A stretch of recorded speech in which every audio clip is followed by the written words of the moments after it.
શરૂઆતમાં તમે જે દ્રશ્યો જોયા એ દેડિયાપાડાના છે. મીટિંગ ચાલી રહી હતી. મીટિંગ દરમિયાન સંકલનની બેઠક અને તાલુકાની પણ જે મુલાકાત થતી હોય છે એની અંદર દેડિયાપાડાના ધારાસભ્ય ચૈતર વસાવા હાજર હતા. ભારતીય જનતા પાર્ટીના નેતા પણ પ્રાંત ઓફિસમાં હાજર હતા.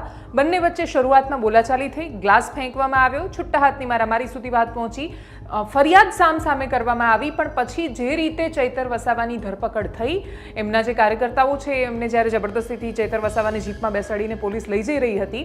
પોલીસના મનમાં પણ કેટલાય સમયથી ભરેલું તો હશે, કેમ કે પોલીસ અને ચૈતર વસાવાના સંઘર્ષના વિડીયો બહુ જ સામે આવતા હોય છે અને એમાં એ અધિકારીની સાથે ખૂબ અકળાઈને વાત કરતા હોય છે, કેમ કે એ કોઈ મુદ્દાને લઈને જે આંદોલન કરતા હોય, સામાન્ય માણસોનો એ પ્રશ્ન હોય, પોલીસને પણ ઉપરથી સૂચના હોય કે આંદોલન તમારે આગળ નથી વધવા દેવાનું. એમાં જે સંઘર્ષ થાય એ સંઘર્ષ પછી બધા જ મનમાં પેલું ભરીને બેઠા હોય કે વારો આવશે ત્યારે બતાવી દઈશું. અને કદાચ પોલીસનો વારો આવ્યો છે. ચૈતર વસાવાને પોલીસ લઈ તો ગઈ, પણ એના પછી જે દ્રશ્યો તસવીરો સામે આવી છે દેડિયાપાડામાંથી, ભરેલા અગ્નિ જેવી પરિસ્થિતિ ત્યાંની બજારોમાં જોવા મળી છે. આના પહેલા પણ ચૈતર વસાવાને ખાસો સમય માટે જેલમાં રાખવામાં આવ્યા હતા અને એ જંગલ ખાતાની જમીનને જંગલ ખાતાના કર્મચારી સાથેના સંઘર્ષનો મામલો હતો. એની અંદર એમને સહાનુભૂતિ મળી, પરંતુ ચૂંટણીમાં એ બહુ ફેરવાઈ ન શકી. લોકસભાની ચૂંટણી પહેલા ખાસા સમય સુધી, મહિનાઓ સુધી જેલમાં રહ્યા. એનો એમને ફાયદો કે નુકસાન કશું જેટલું એ ચૂંટણીમાં ન જોવા મળ્યું. વર્તમાન સ્થિતિમાં ચૈતર વસાવાની થયેલી આ હાલત અને આ પરિસ્થિતિ આવનારા સમયમાં રાજકીય રીતે બહુ બધા પ્રશ્નો લઈને આવવાની છે. હાલ તો નજર કરીએ દ્રશ્યો પર જે દેડિયાપાડાથી સામે આવ્યા છે.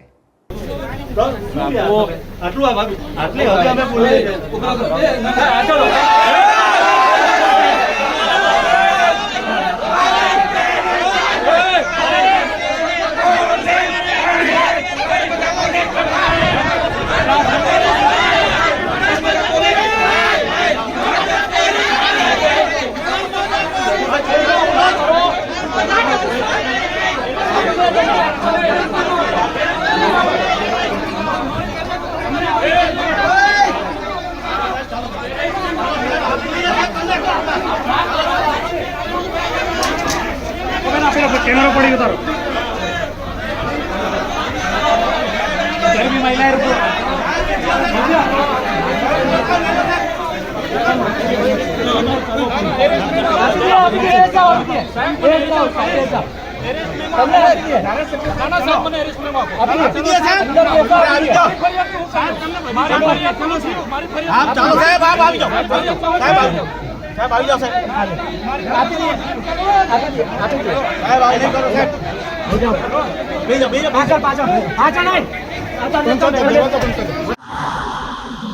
માનनीय આમ આદમી પાર્ટીના ધારાસભ્ય ચેતરભાઈ વસાવા જ્યારે આજે સંકલનની મિટિંગમાં, તાલુકા સંકલનની મિટિંગમાં ઉપસ્થિત હતા અને એમણે તાલુકા સંકલનની મિટિંગમાં જે મનરેગા સહિત જેટલા પણ ભ્રષ્ટાચારો થયા છે એના એમણે પ્રશ્નો ઉઠાવ્યા, સવાલ કર્યા.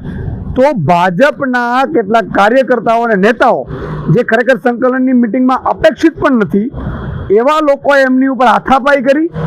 ચેતર વસાવા ભ્રષ્ટાચારની સામે અવાજ ન ઉઠાવે, એમને સવાલ ન કરે, એમની પોલ ના ખોલે, એટલા માટે થઈ અને ચેતર વસાવા ઉપર હલ્લાબોલ કરે છે ભાજપના નેતાઓ, કાર્યકર્તાઓ.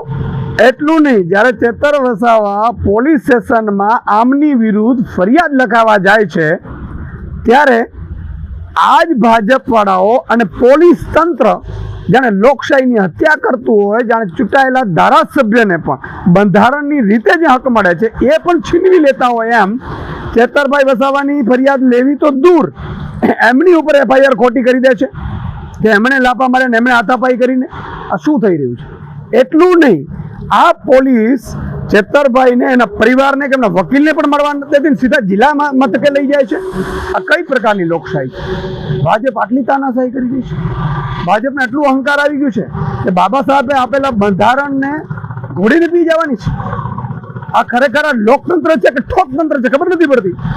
ચેતરભાઈ વસાવાને અત્યારે મળવા દેવામાં નથી આવતા. ચેતરભાઈ વસાવાને ક્યાં લઈ ગયા છે કોની સાથે લઈ ગયા છે, એમને વકીલને પણ મળવાની છે. શું ભ્રષ્ટાચાર સામે અવાજ ઉઠાવો, આ ભાજપવાળાને જે કરોડો રૂપિયા મંત્રીઓના અને એના મળતિયાઓના ખુલ્લા પડે છે ચેતરભાઈ વસાવાએ, તો આ ચેતરભાઈ વસાવા પર તમે એફઆઈઆર કરશો, ખોટી રીતે એફઆઈઆર કરશો, એની લેવાને બદલે એમની એફઆઈઆર એના ઉપર કરશો. આ સદંતર વખોડી કાઢવા લાયક અને લોકતંત્રની હત્યા બરોબર છે. હું ડીજીપીને વિનંતી કરીશ કે બંધારણ રીતે ચાલે અને ચેતરભાઈને તુરંત છોડી દેવામાં આવે. એટલું જ નહીં, ચેતરભાઈએ જે ભાજપના નેતાઓ એમના ઉપર હુમલો કરે છે એમની ઉપર એફઆઈઆર લેવામાં આવે, એમની ઉપર તપાસ કરવામાં આવે અને યોગ્ય કાર્યવાહી કરવામાં આવે. સાથે જે ભ્રષ્ટાચાર થયા છે એ ભ્રષ્ટાચારની પણ યોગ્ય તપાસ થાય. આજે ડેડિયાપાડા સાગબારાના ધારાસભ્ય આદરણીય ચૈતરભાઈ વસાવા સાહેબ અને આજે ડેડિયાપાડા તાલુકાનું એટીવીટીનું આયોજન હતું. તેમાં ડેડિયાપાડાના પ્રમુખશ્રી અને સાગબારાના પ્રમુખશ્રી અને પ્રાંત અધિકારી અને એમએલએ સાહેબ કમિટીમાં એટલા જ જણાવે તે છતાંય આ લોકોએ બીજા ડેડિયાપાડા તાલુકાના 3 નામો અને સાગબારા તાલુકાના 3 નામો અને બંને તાલુકાની 1.5 કરોડ જેટલી ગ્રાન્ટ થાય છે. પણ બીજા 12ના વ્યક્તિઓને જ્યારે ચૈતરભાઈ વસાવાએ વિરોધ કર્યો કે આ કમિટીમાં આ સભ્ય આવે નહીં, પરંતુ એમાં થોડું બોલવાનું થયું અને ઝપાઝપી થઈ. તેમાં ચૈતરભાઈ વસાવા સાહેબને અત્યારે ચૈતરભાઈ ફરિયાદ આપવા આવ્યા અને ત્યાંથી અત્યારે પોલીસ સ્ટેશનથી બહાર નીકળવા નથી દેતા. હજુ સામેની પાર્ટીએ ફરિયાદ હજુ આપી નથી, પરંતુ આ નર્મદા જિલ્લાની પોલીસ જે તાનાશાહી પોલીસ અત્યારે એમનું રૂપરંગ દેખાડવાનું ચાલુ કર્યું છે. એના માટે અમે કાર્યકરો સૌ ભેગા થયેલા છે અને સમાજને પણ આહવાન કરીએ છીએ કે દરેક વ્યક્તિઓ આગેવાનો ડેડિયાપાડા પહોંચે.